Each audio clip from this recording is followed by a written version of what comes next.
राधे राधे। स्वागत है आपका धर्मसार के नाम रस साधना सीरीज के 13वें दिन। दोस्तों, कल हमने श्री कृष्ण संकीर्तन के सामूहिक आनंद और उसकी परम विजय पर चिंतन किया। हमने जाना कि जब हम सब मिलकर गाते हैं तो वो ऊर्जा कैसे पूरे वातावरण को शुद्ध कर देती है। लेकिन आज हमें अपनी साधना के उस सबसे खतरनाक और गुप्त शत्रु पर बात करनी है जो बाहर नहीं बल्कि हमारे ही मन में छिपा बैठा है। ये वो शत्रु है जो हमारी सारी साधना, हमारे सारे जप, हमारे सारे कीर्तन को अंदर ही अंदर खोखला कर सकता है, ठीक वैसे ही जैसे दीमक एक सुंदर लकड़ी को अंदर से खा जाती है। आज का हमारा चिंतन है नाम जप और अहंकार, ईगो। ये वो स्थिति है जब हमें ये घमंड होने लगता है कि मैं एक बड़ा भक्त हूं। क्या आपने ये कभी महसूस किया है? जब आप सुबह 4 बजे उठकर जप कर लेते हैं और आपका मन कहता है, वाह देखो बाकी सब सो रहे हैं और मैं साधना कर रहा हूं। या जब आप अपनी 16 माला पूरी कर लेते हैं और आप किसी ऐसे व्यक्ति को देखते हैं जो जप नहीं करता, तो आपके मन में उसके लिए दया नहीं बल्कि तिरस्कार आ जाता है। या जब कोई आपकी भक्ति की तारीफ करता है और आपको अंदर ही अंदर बहुत अच्छा महसूस होता है। दोस्तों, इसी का नाम है आध्यात्मिक अहंकार। ये संसार के अहंकार से लाख गुना ज्यादा खतरनाक है। क्यों? क्योंकि संसार का घमंड तो दिखता है, पर यह घमंड भक्ति के चादर में छिपा होता है। हम नाम जप शुरू ही क्यों करते हैं? अपने अहंकार अर्थात मैं को मिटाने के लिए। लेकिन यह अहंकार इतना धूर्त है कि यह नाम जप को ही पकड़ लेता है और कहता है, देखो मैं कितना अच्छा जप करता हूं। यह वो नाम अपराध है जो हमारी भक्ति की जड़ को काट देता है। तो अब प्रश्न ये उठता है कि इस मीठे जहर से, इस सूक्ष्म शत्रु से बचा कैसे जाए? क्या हम जप करना छोड़ दें? नहीं, हमें जप नहीं छोड़ना है, हमें जप करने का भाव बदलना है। इसका एकमात्र समाधान है विनम्रता।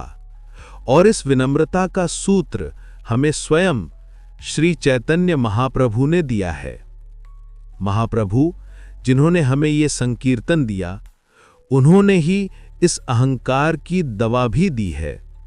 अपने शिक्षाष्टकम अर्थात 8 श्लोकों की शिक्षा के तीसरे ही श्लोक में वे कहते हैं कि यदि भगवान का नाम 24 घंटे निरंतर जपना है तो साधक का भाव कैसा होना चाहिए?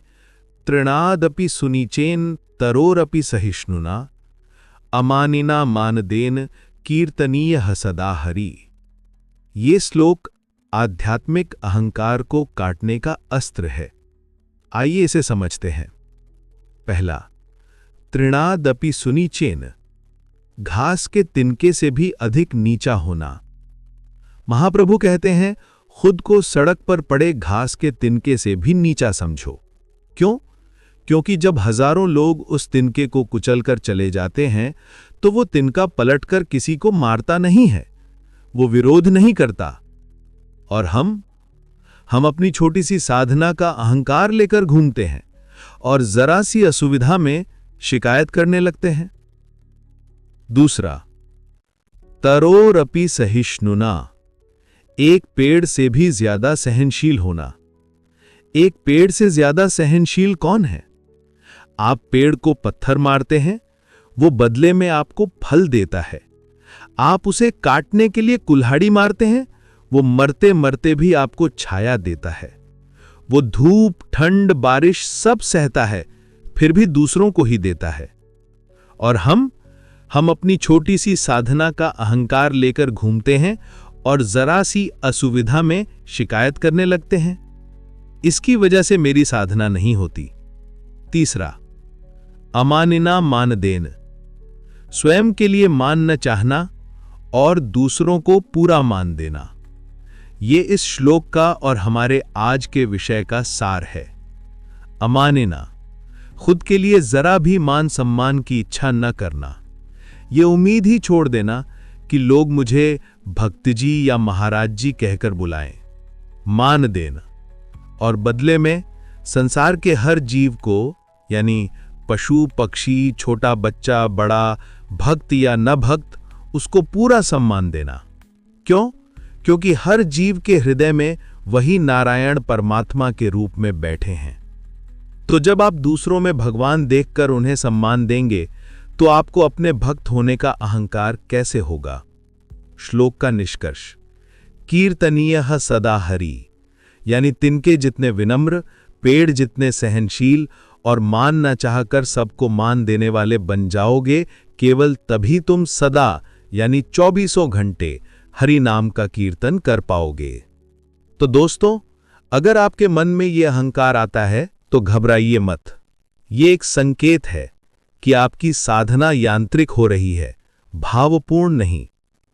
इसका समाधान क्या है? भाव बदलें, अहंकार को आभार से बदल दें। जब मन कहे मैंने 16 माला की, तो मन को तुरंत रोकें। उसे कहें नहीं, मैंने नहीं की, ये भगवान की कृपा है कि उन्होंने मुझे आज 16 माला करने की शक्ति दी। ये मेरी योग्यता नहीं, ये उनकी दया है। गर्व को आभार से बदल दें, भक्त के भाव को दास के भाव से बदल दें। ये मत सोचो कि मैं भक्त हूं, ये सोचो कि मैं भक्तों का दास यानी सेवक हूं। जब आप खुद को सेवक समझते हैं तो अहंकार टिक ही नहीं सकता। आपका आज का कार्य है, आज जब आप जप करने बैठें तो जैसे ही आपका मन आपको शाबाशी दे कि तुम बहुत अच्छे हो, ठीक उसी पल रुक जाइए। अपने मन में या जोर से कहिए, प्रभु, ये मेरी योग्यता नहीं, ये केवल आपकी कृपा है। कृपा बनाए रखना, अहंकार मत आने देना। आज का जप गर्व से नहीं, आभार से करें। कल हमारी नाम रस साधना के 14वें दिन हम उस आनंद पर चिंतन करेंगे जब ये अहंकार पूरी तरह गल जाता है। कल का विषय है नाम रस का स्वाद, वो अवस्था जब जप बोझ नहीं बल्कि आनंद बन जाता है। इसे देखना मत भूलिएगा। राधे राधे।